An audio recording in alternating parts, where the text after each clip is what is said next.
அனைவருக்கும் என் இனிய தமிழ் மூத்த குடி நினைவு நாள். புறநானூற்றுத்தாய். குடிசைதான் ஒரு புறத்தில் கூறிய வேல்வாள் வரிசையாய் அமைந்திருக்கும்.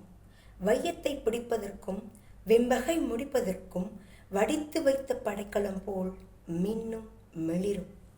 புலியின் குகை நிலே அழகில்லை புதுமையன்று, கிளியும் மெய் சிலிர்க்கும் கீழிறங்கும் தன்மையும் தலைக்காட்டா மானத்தின் உறைவிடம் மறவன் மாளிகை.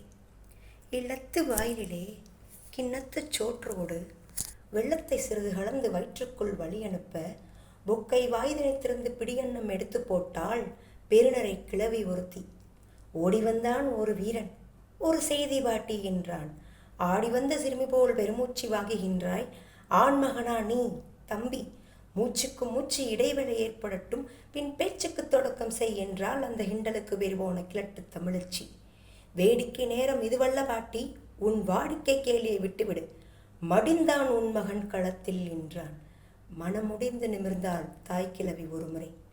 தாயம் மாடுகையில் காய்களை வெட்டுவதுண்டு, களமும் அதுதான்.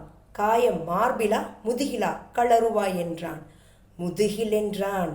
கிழவி துடித்தனள், இதயம் வெடித்தனள்.